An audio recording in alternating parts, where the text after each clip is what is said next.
No Nubank você tem seguros com cobertura customizada e contratação 100% digital. Nubank, N possibilidades. Olá, boa noite. Boa noite. Os estragos da chuva no Nordeste. 32 municípios alagoanos estão em situação de emergência. Milhares estão fora de casa em Pernambuco. No norte do país, bombeiros procuram 2 vítimas de uma mesma família num naufrágio no Pará. A polícia de São Paulo prende o suspeito de atirar a garrafa que matou uma torcedora do Palmeiras no sábado. A construção civil gera mais empregos do que qualquer outro setor nos primeiros meses do ano. Um satélite brasileiro de 30 anos se torna o mais antigo do mundo em operação. A atacante Gabi Nunes investe metade do salário na preparação para a Copa do Mundo. Ricardo Gomes conquista a primeira medalha de ouro para o Brasil no Mundial Paralímpico de Atletismo. O Jornal Nacional está começando.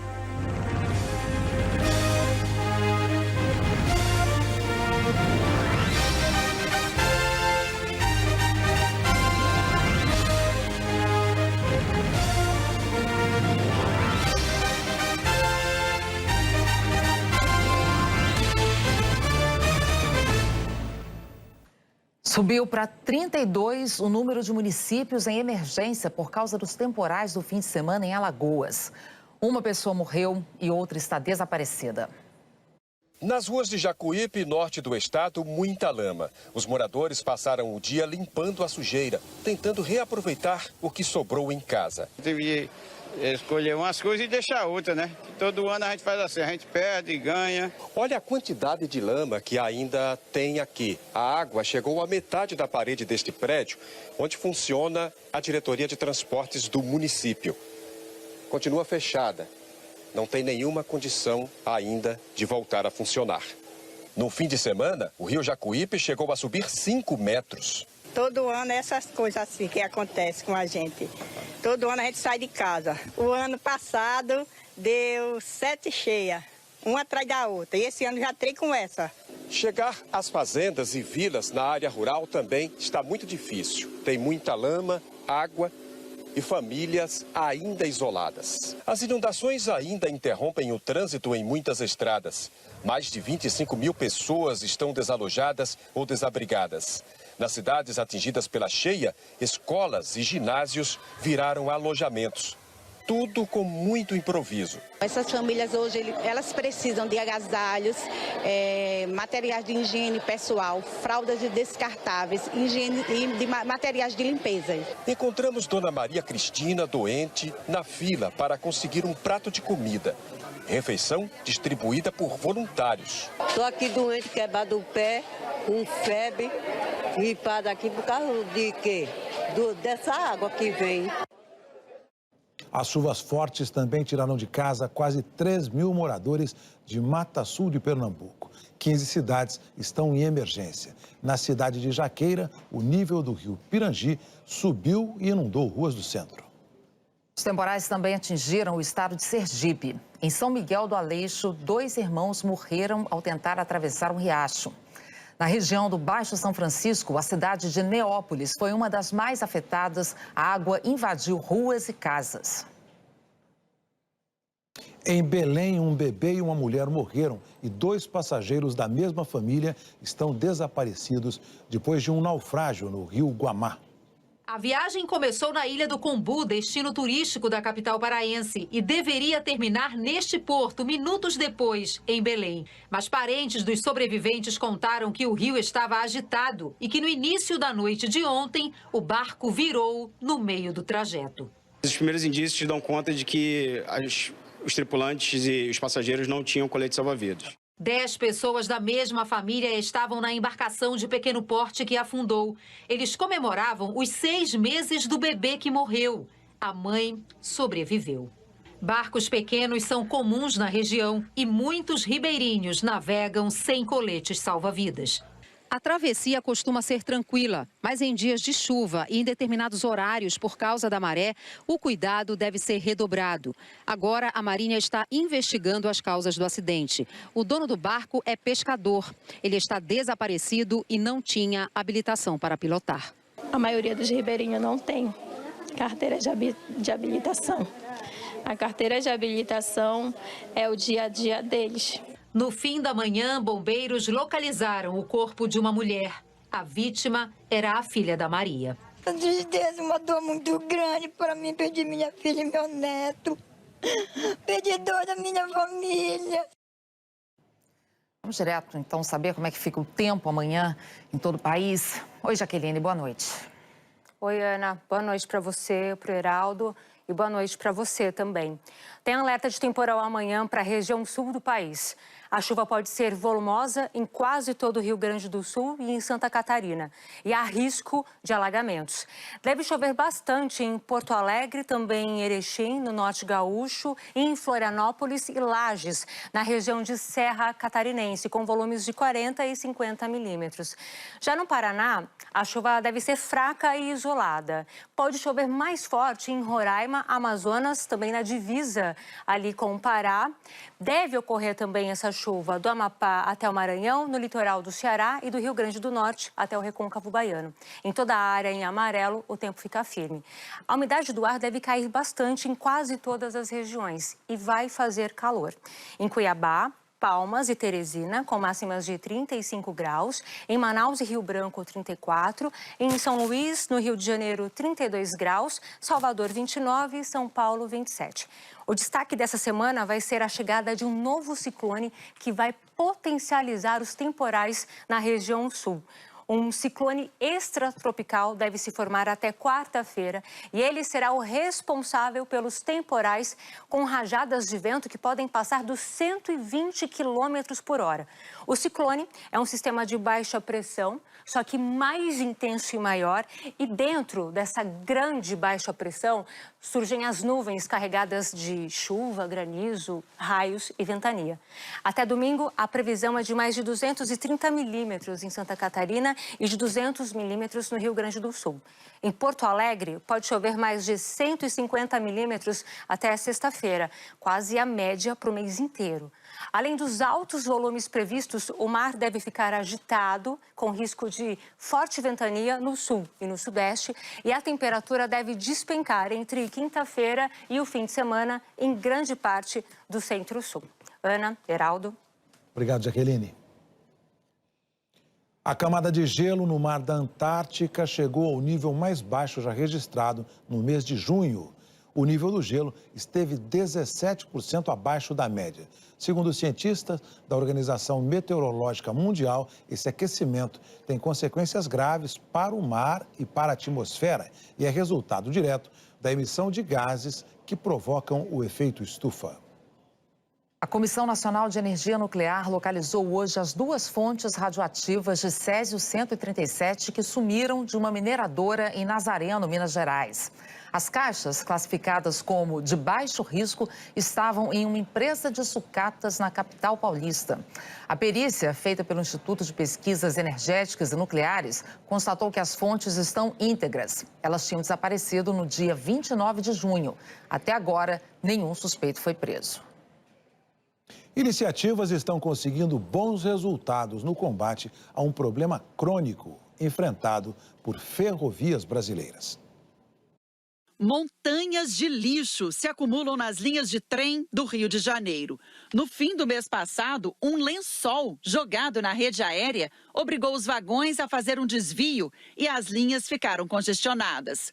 O problema se repete nas mais de 1.200 cidades cortadas por ferrovias de carga e de passageiros Brasil afora. Em Belo Horizonte, só no ano passado, foram retirados dos trilhos e de perto deles quase 6 toneladas de entulho. Este lugar, na região oeste de BH, é conhecido como Cachoeira de Lixo.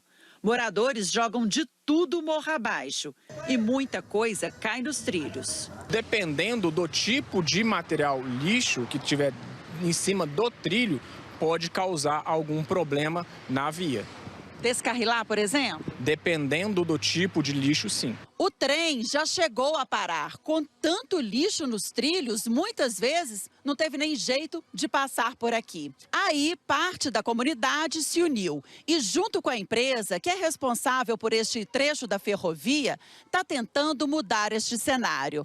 Agora, quem retira daqui material que é reciclável, recebe por isso. Pela manhã aqui é um emaranhado de gente, pegando reciclado, pegando latinha, garrafas PETs. Então tem um fluxo bem grande de pessoas fazendo essa coleta de reciclado aqui. A Soraya carrega sempre uma sacola. O que ela jogaria fora em casa e o que encontra perto dos trilhos, traz para este ponto de coleta que a ferrovia montou. O pessoal, né, que já conhece a gente que recicla ali na região, já deixou separado para a gente poder estar recolhendo, trazendo para o local correto, né? E aí a gente ajuda na questão do meio ambiente também, né? No ano passado, a comunidade trouxe 25 toneladas, 210 mil latinhas e garrafas PET. Recebeu 17 mil reais. Em 2023, até agora, já foram 10 toneladas e 15 mil reais distribuídos entre quem participa.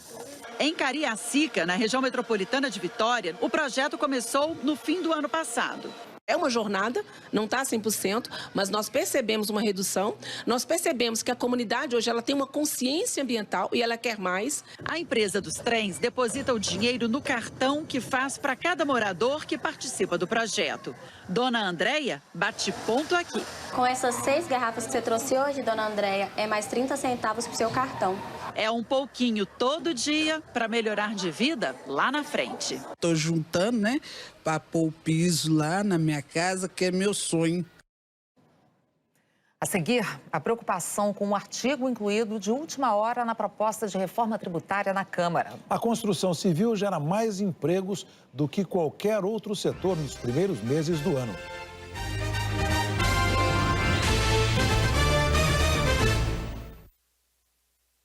Quando você decide usar painéis de energia solar, a sua economia vem. Toda vez que você toma um banho quentinho, aproveita os momentos com a família toda, se cuida daquele jeito que você gosta. Ou usa energia para o seu negócio rodar. Tudo isso é dinheiro no bolso que você iria gastar na conta de luz. E essa economia acontece todos os dias, por muitos anos, com parcelas fáceis de pagar. Se você ainda se pergunta se energia solar vale a pena, a resposta é: vale muito a pena. Agro é pop, agro é tech, agro é Diego. Diego Gonçalves e seu irmão são produtores de uva em Petrolina, Pernambuco. Eles vieram de São Paulo em busca de produtividade das uvas no Nordeste. Com sol o ano inteiro e irrigação, tiram 2 safras por ano. A água do Velho Chico, que acaba propiciando que a gente consiga produzir mais para alimentar o brasileiro e exportar para diversos países. Abastecer o mundo com uvas e gerar renda para centenas de famílias no semiárido brasileiro. Esse é o dia a dia da família Gonçalves. Produz muito e é doce feito mel. Agro, de gente pra gente. Apoio Bradesco. Crédito para até 100% do seu orçamento. E Volkswagen Amarok, o motor V6 mais potente da categoria. Relaxa, Mionzeira. É a promoção Toma Esse Mion no bolso. Agora todo mundo tem a chance de ganhar 1 milhão e ficar milionário. Toma essa Pepsi Black e participe! A HMP Caoa apresenta Bônus Total Hyundai. São ainda mais incentivos para você ter o seu HB20 Sense 0 km. Bônus Total Hyundai. Passe em uma concessionária HMP Caoa e aproveite.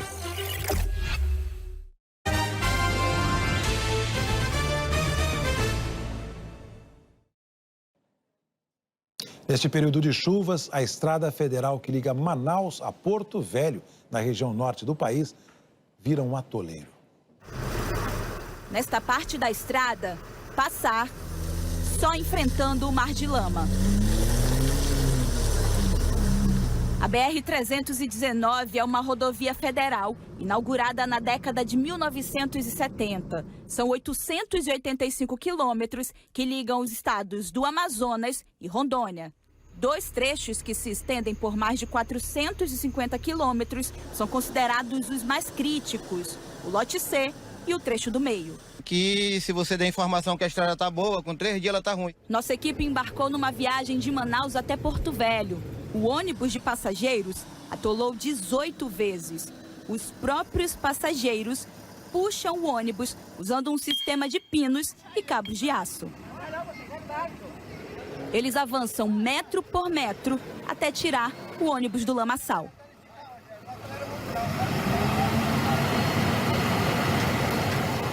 Agora são 10h28 da noite. A gente está agora num trecho do quilômetro 202 da BR-319. E esse aqui foi o segundo ponto onde nosso ônibus atolou. A gente só conseguiu andar 3 quilômetros com a ajuda do trator. A partir desse momento, a gente só segue viagem com a ajuda agora de uma retroescavadeira. A viagem, que deveria durar 13 horas, levou 3 dias. No ano passado, ainda no governo Bolsonaro, o IBAMA emitiu uma licença prévia para retomar o processo de pavimentação do trecho do meio. Mas faltam estudos ambientais de responsabilidade do DENIT. Nossa ideia é correr com todos esses estudos e projetos no próximo período chuvoso, para que no próximo verão a gente consiga ter aí sim obra de pavimentação na BR-319 no trecho do meio. O primeiro pedido de licenciamento para asfaltar a BR-319 foi há 18 anos. De lá para cá, foram várias interrupções provocadas por suspeitas de irregularidades nas etapas do processo. O Ministério Público entrou na Justiça várias vezes. Ambientalistas também se preocupam com um possível aumento de atividades ilegais na região, inclusive do desmatamento, provocado pela facilidade de acesso. Também tem o plano para vários ramais, outras estradas ligando a BR-319, que ia levar o desmatamento bem mais longe. O IBAMA diz que todas as atividades serão monitoradas. O aumento da fiscalização pode coibir qualquer irregularidade. Caso, por algum motivo, haja uma exploração, um excessivo desmatamento ao longo da estrada, ainda no período de licenciamento, o IBAMA cogita a possibilidade, inclusive, de rever a sua licença prévia. Então, é muito importante que seja, de fato, demonstrada a viabilidade ambiental. Este empresário disse que a pavimentação da estrada é necessária para a economia da região. A importância da BR-319 aqui para a região norte começa pela integração, você poder conectar por terra o estado do Amazonas ao restante do país.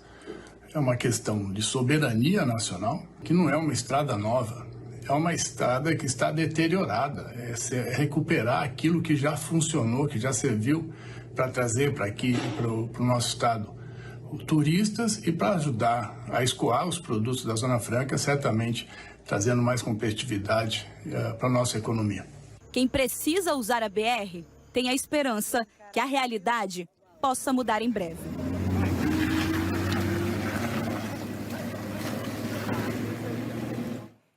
Empresas e especialistas em impostos estão preocupados com um artigo incluído de última hora na proposta de reforma tributária na Câmara dos Deputados e que abre brecha para um novo imposto.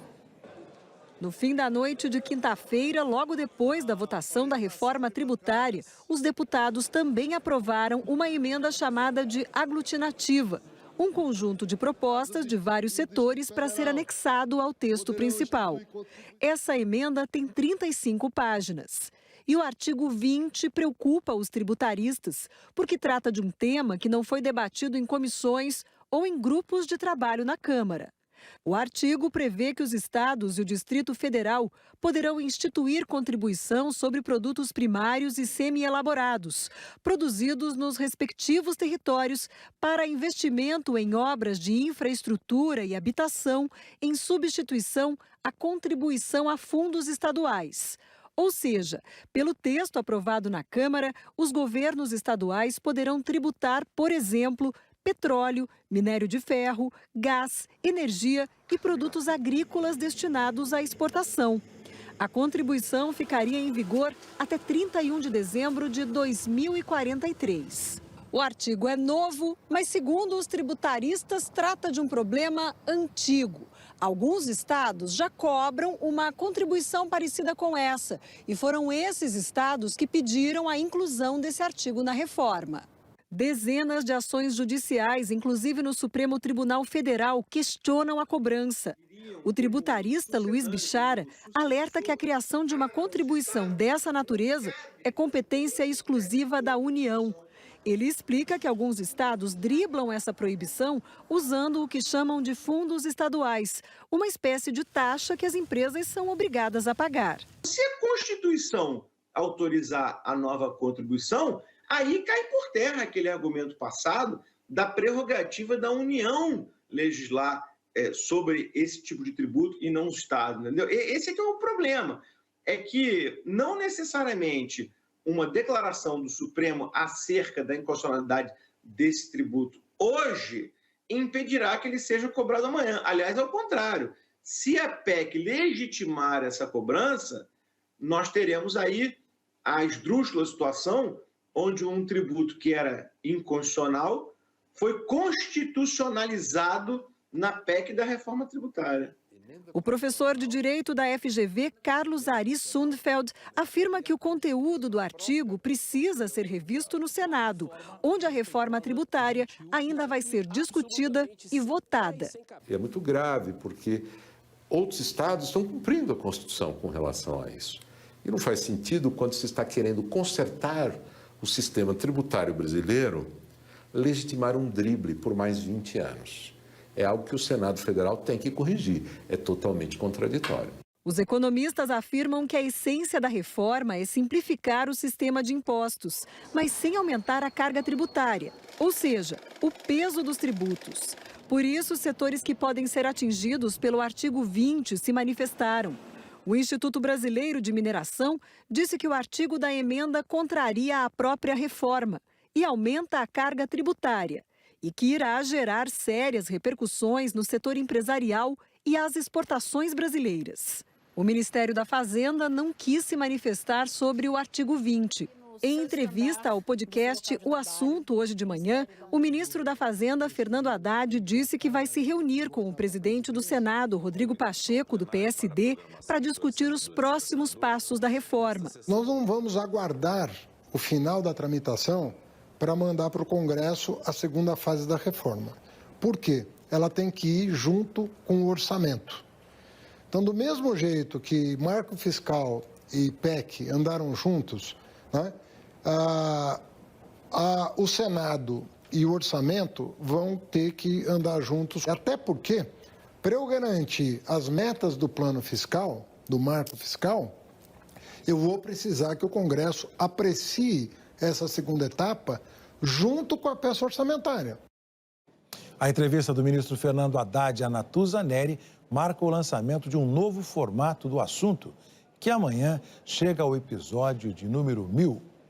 A partir de agora, o G1 e as redes sociais vão publicar trechos do podcast em vídeo todos os dias. Serão os cortes do assunto. Na edição de hoje, Haddad respondeu sobre a desconfiança que enfrentou no começo do governo, de alas do partido dele, o PT, e do mercado financeiro. O fogo amigo diminuiu, né? O senhor sentiu o fogo amigo diminuir ao longo das últimas semanas?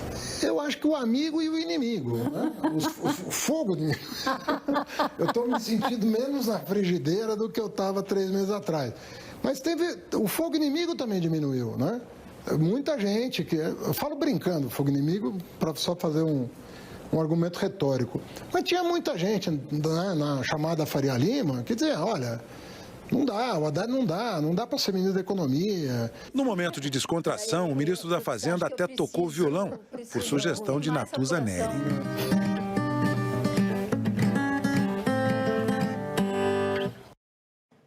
A construção civil foi o setor que mais criou empregos com carteira assinada nos primeiros meses do ano. As vagas surgiram principalmente no mercado imobiliário, mas também em obras de infraestrutura. Eronildo Soares, Elis Batista, Francisco Nascimento, Guilherme Rodrigues, Carlos Calassi e o mestre José Ribeiro dos Santos. Rostos por trás da estatística. Isso é minha vida. Eu amo trabalhar na construção civil. Muito trabalho, muito serviço. Tem serviço para todos. Com os prédios vão subindo, o otimismo e a qualidade do emprego dos profissionais da construção civil. Pelo segundo ano seguido, o setor liderou a criação de vagas formais entre janeiro e abril, superando a indústria da transformação, a educação e as atividades administrativas. Essa retomada do emprego formal é o último passo de uma normalização do mercado de trabalho pós-pandemia. O que a gente está observando agora, principalmente final de 2022 e começo de 2023, é uma migração, na verdade, de vagas informais para vagas formais. A Fundação da Construção Civil é o crédito que financia os projetos. Esse cenário, cheio de canteiros e novos trabalhadores, é reflexo do passado, quando o nível de juros no país era bem mais baixo. É que leva de 3 a 5 anos o ciclo completo, da busca pelo terreno, as vendas, até a construção. Agora é a criação de vagas para obras do governo que ganha ritmo. Olhando os dados de perto, 1 em cada 3 contratações foi para obras de infraestrutura, o que no Recife interrompeu um período de 9 meses de desemprego.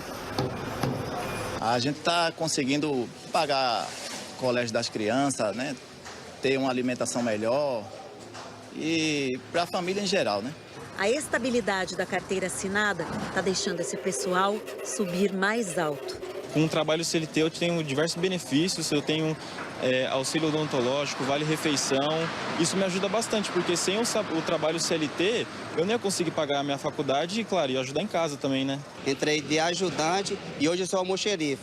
E futuramente, um mestre de obras. Ampliar minha casa, trocar de carro, E também penso em fazer uma faculdade, E essa história não acaba aqui. A construção civil, e principalmente aquela que está voltada para o mercado imobiliário, até porque construção civil não é só mercado imobiliário, você tem infraestrutura, você tem outras obras, ela movimenta outras 80 indústrias. Então ela tem um efeito multiplicador enorme na economia. Isso é um orgulho, Eu dizer para as pessoas que eu participei, foi eu que construí. A seguir, a prisão de um suspeito da morte de uma torcedora do Palmeiras no sábado. O primeiro satélite feito no Brasil completa 30 anos no espaço.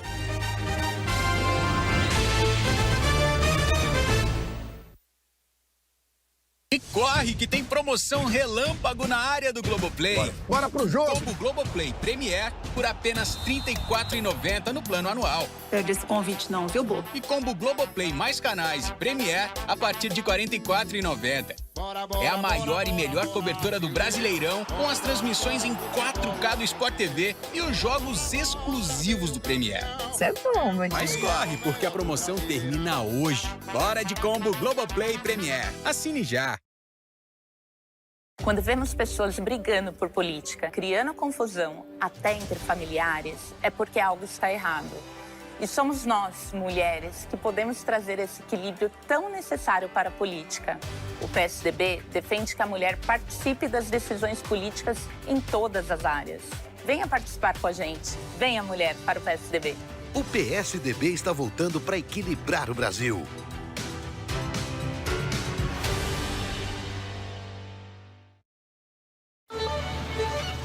Turistas. Turistas que se tornam cientistas. Turistas que fotografam recifes de corais, permitindo que a inteligência artificial faça análise em tempo real, identificando as áreas em risco, para que pesquisadores possam ajudar a vida marinha a florescer. Dell Technologies. Bem-vindo ao agora.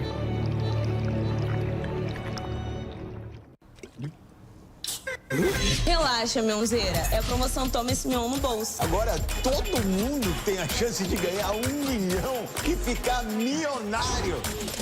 Toma essa Pepsi Black e participe! Chegou o brabo empanado de queijo Minas. Esse vai empolgar, tipo Galvão Bueno? Olha como é que fez! Tem aqui mole! Novo brabo empanado de queijo Minas. Empanou! Para papapá. A carreira de cantora de Sol faz com que ela acabe se aproximando de Clara. Quem diria, hein, Sol? Meu Deus, que eu estaria aqui maquiando você. Isso pode complicar a vida de Theo no tribunal. Sabe, Sol, eu não consigo parar de me questionar. Como pude ser tão burra? Hoje eu tenho noção, assim, que todas nós fomos vítimas do Theo. Amanhã. A Clara me garantiu que vai surpreender o Theo. E eu confesso que isso me deu uma esperança enorme. Vai na fé.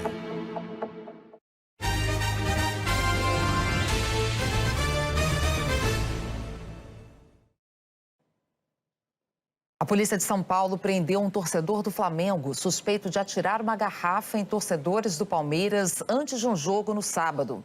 Uma palmeirense morreu depois de ser atingida por estilhaços de vidro no pescoço. O vídeo mostra Gabriela Anelli caída no chão. Ela é amparada por torcedores que pedem ajuda. A jovem tinha ido assistir ao jogo entre Palmeiras e Flamengo no sábado à noite quando a briga começou.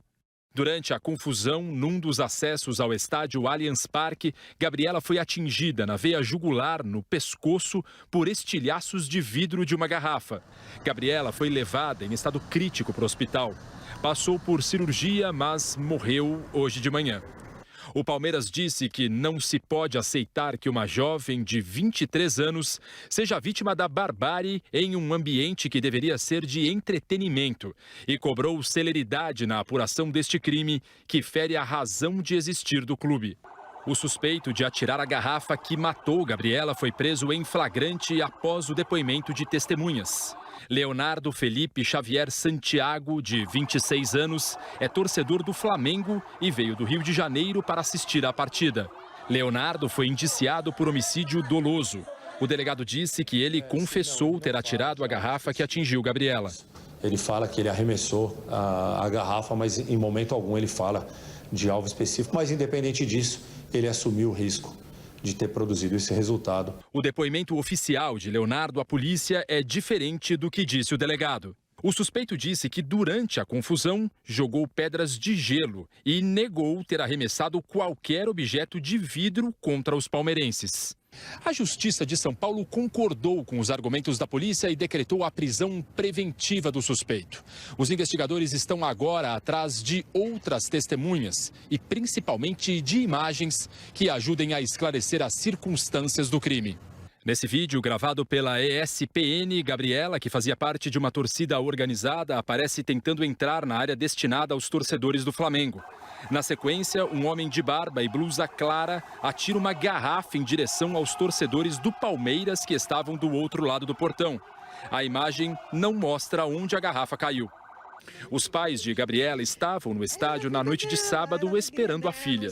Eles contam que o Palmeiras era a grande paixão de Gabriela. A diversão dela era praticamente essa, os finais de semana, as viagens que ela fazia. Foi uma forma que ela se encontrou. Ela estava sempre ali ajudando, sempre ali amando o time dela. É lamentável o que aconteceu. Tiraram nossa menininha da gente.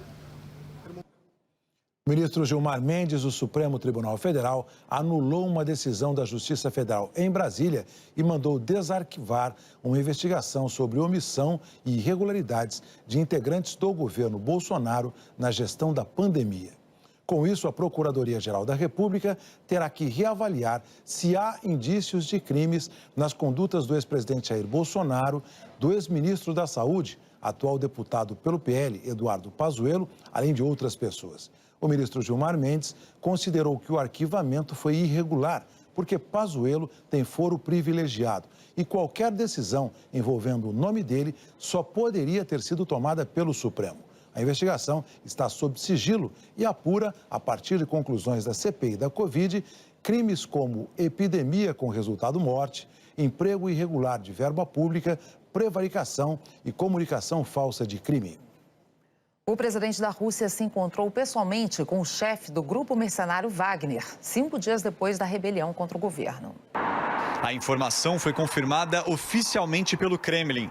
Vladimir Putin e Yevgeny Prigozhin estiveram frente a frente no dia 29 de junho. O porta-voz do governo russo declarou que todos os comandantes do grupo Wagner foram convidados para o encontro, que durou 3 horas. O presidente Putin teria ouvido as queixas dos mercenários, mas Dmitry Peskov não deu detalhes do conteúdo dessa conversa. O paradeiro de Yevgeny Prigozhin ainda é desconhecido.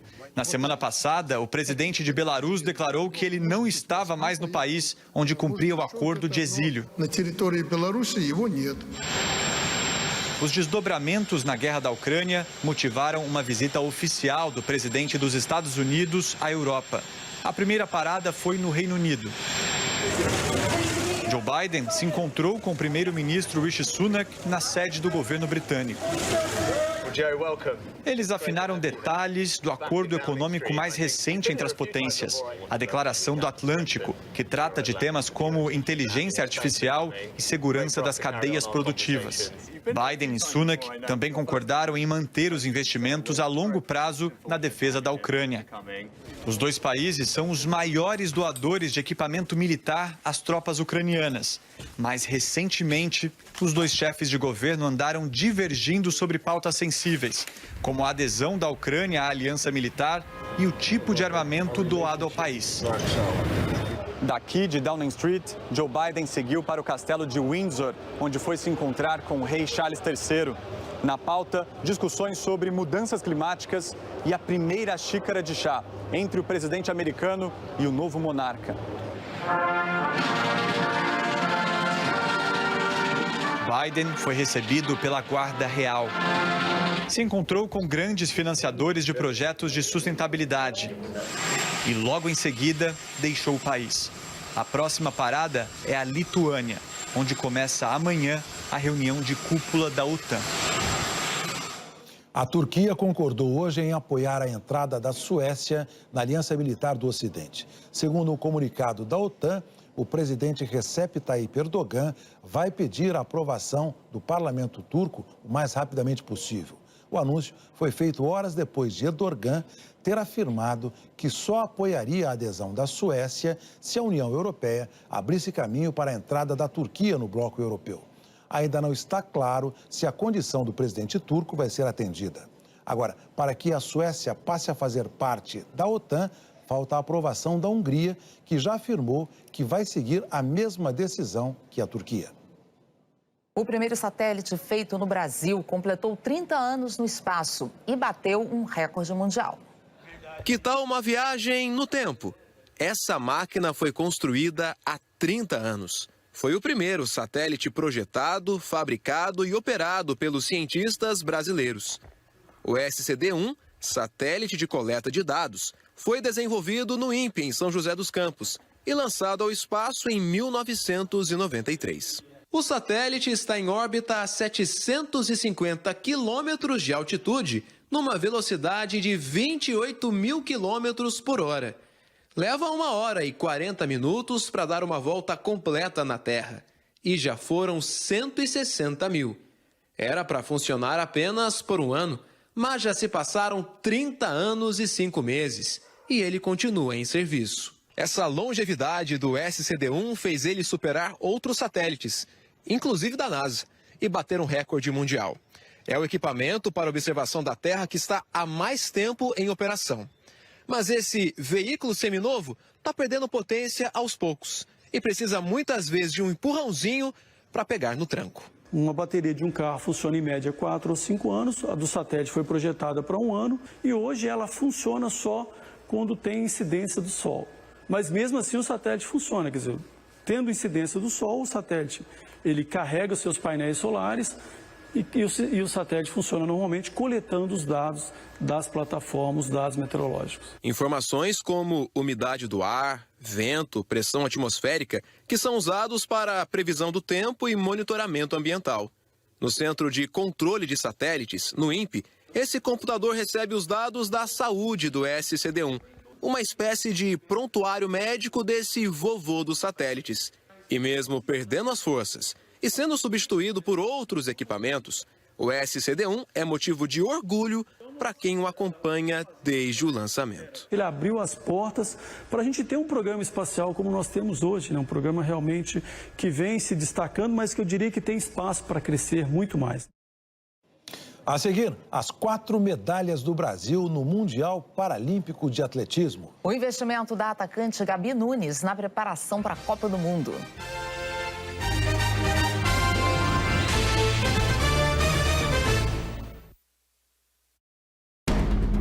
Irene decidiu se vingar de Aline pela morte do filho. Aline, desgraçada. Você não perde por esperar, não perde. Quem vai iniciar esse voo sou eu. Queima. Queima. É o que tu merece.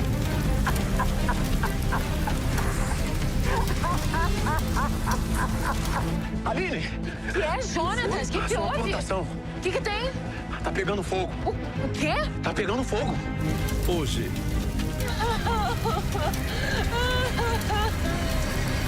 terra e paixão. A oferta do app do BK é tão boa que até o Ronald veio aproveitar. Sanduíche é R$ 9,90. Tive que aproveitar, né? Baixe o app do BK e garanta vários sanduíches a partir de R$ 9,90. Burger King, o seu jeito. O churrasco perfeito começa com a carne mais macia. Para tudo! Interrompemos este comercial para dizer que, com o novo Minha Casa Minha Vida e a MRV, chegou a sua vez de conquistar seu AP. São até R$55 mil de subsídio e as menores taxas de juros do mercado. Chegou a sua vez! Aproveite as condições do Minha Casa Minha Vida com a MRV. Descubra como realizar o sonho de ter um AP só seu. Promoção Nestlé faz bem estar junto. Concorra a 2 milhões em prêmios para você viver histórias inesquecíveis. É você quem escolhe o que te faz bem. Compre produtos Nestlé, cadastre suas notas e participe. Oi, Rui. Me ligaram dizendo que chegou um presente pra mim, eu só preciso pagar a taxa de entrega. Você viu o entregador? Olha a cilada. Cilada? É, alguém liga dizendo que você ganhou um presente, mas que antes só precisa pagar pela entrega. Quando você usa o cartão para pagar a entrega, o valor que você vê na maquininha é um, mas no final das contas o valor que você acaba pagando é muito maior. Fica ligado, caso receba um presente, nunca pague qualquer taxa ao entregador. Quem conhece o truque, não cai em cilada. Bradesco, entre nós, você vem primeiro. Essa é a Laura. Ela é a mutante de quem eu tinha falado. Ela é sua filha, Logan. O que você quer? Eu quero a garota. Quarta, depois de Terra e Paixão, Logan, em cinema especial.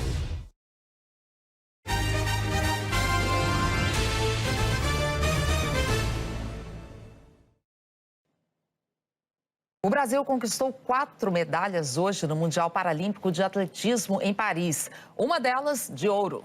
5.000 metros para atletas cegos. Desde o começo, a liderança foi do brasileiro Júlio César Agripino. Atrás dele, o favorito, também do Brasil, Yeltsin Jacques, atual campeão paralímpico. Mas na reta final da prova, os dois foram surpreendidos pelo excelente desempenho do japonês Kenya Karazawa. Ele ultrapassou os brasileiros e se tornou campeão mundial. Júlio César Agripino com a prata e Yeltsin Jacques com o bronze. Hoje o Brasil ainda conquistou mais 2 medalhas e também numa mesma prova. Só que dessa vez, uma delas foi o primeiro ouro da delegação brasileira nesse Mundial. 100 metros para atletas com paralisia cerebral. Ricardo Gomes largou mal, mas não demorou para se recuperar. Vitória soberana. 11 segundos e 21 centésimos. Com dobradinha no pódio, vem a Indonésia, vem Ricardo! A prata ficou com Saptoyogo Purnomo, da Indonésia, e o bronze foi de Christian Gabriel, que também terminou emocionado. Depois de 2 dias de finais, o Brasil já tem 7 medalhas. O melhor desempenho do atletismo brasileiro em mundiais paralímpicos foi na última edição em 2019, 39 pódios. Cheguei a pensar em desistir, mas eu voltei e consegui a primeira medalha de ouro do Brasil nesse Mundial. Galera, não tem limite para o que vocês podem fazer, é só acreditar. O Mundial Paralímpico de Atletismo acontece até o dia 17 de julho e você pode acompanhar as finais no Sport TV 2. A tenista brasileira Bia Haddad precisou abandonar o torneio de Wimbledon, na Inglaterra. Bia disputava com Helena Rybakina, do Cazaquistão, uma vaga nas quartas de final, quando sentiu dores nas costas. Ela chegou a receber atendimento médico, tentou seguir em quadra, mas não conseguiu continuar. A brasileira fez a melhor campanha dela no Grand Slam da Inglaterra. Venceu 3 jogos. A seleção brasileira segue treinando para a Copa do Mundo Feminina de Futebol. E a atacante Gabi Nunes contou com uma preparação especial para estar no Mundial. O nome desse jogo é fute-mesa, recreação, mas elas levam a sério. E quem manda nesse espaço na concentração da seleção é a Gabi Nunes, dona de um cabeceio que mais parece um chute. No campo, 11 contra 11, as cabeçadas também são um ponto forte dela. O primeiro gol no último amistoso da seleção contra o Chile foi assim. Foi uma coisa treinada, né? Já fiz muito isso, então agora é um pouco mais fácil para mim, independente de onde a bola vem, eu consigo me ajeitar meu corpo para cabecear a bola forte. Apesar do talento, a atacante de 26 anos está a caminho da primeira Copa. A cicatriz no joelho explica muito. A Gabi Nunes teve muitas lesões durante a carreira. Mas isso mudou após começar a trabalhar em casa com uma equipe multidisciplinar. Então faz um bom tempo que eu não tenho lesão, então isso foi que me ajudou muito a estar preparada como eu estou hoje. O corte da Copa América do ano passado por causa de uma lesão muscular fez a Gabi Nunes repensar a rotina dela. Morando em Madrid, na Espanha, a atacante precisou apenas conversar com alguns amigos brasileiros de lá para entender a melhor forma de preparar o corpo e garantir vaga na seleção. Quando eu cheguei na Espanha, né, eu tive uma proximidade ali mais com o Vini e com o Rodri, que eles foram, conheci eles, então eu acompanhava pelo Instagram e também via um pouco eles fazendo, então isso me chamou bastante atenção, porque além de eles treinarem em alto nível, né, no grande clube que eles estão, eles treinavam à parte. Vini e Rodri são eles mesmos, Vinícius Júnior e Rodrigo, craques do Real Madrid e da seleção brasileira masculina. Os dois têm uma estrutura enorme para treinar em casa. A diferença é o peso disso no orçamento. Para ter preparador físico, psicólogo, analista de vídeo e fisioterapeuta à disposição, a Gabi gasta a metade do que ganha por mês no Madrid Clube Futebol Feminino. Ainda a gente não está na melhor realidade a gente poder, né, pagar assim tão fácil, mas eu sabia da importância, então eu abri mão, né, de algumas coisas para ter esse pessoal comigo. Mas, enfim, chegou a Copa. E usando a cabeça para fazer bem mais do que gols. Depois de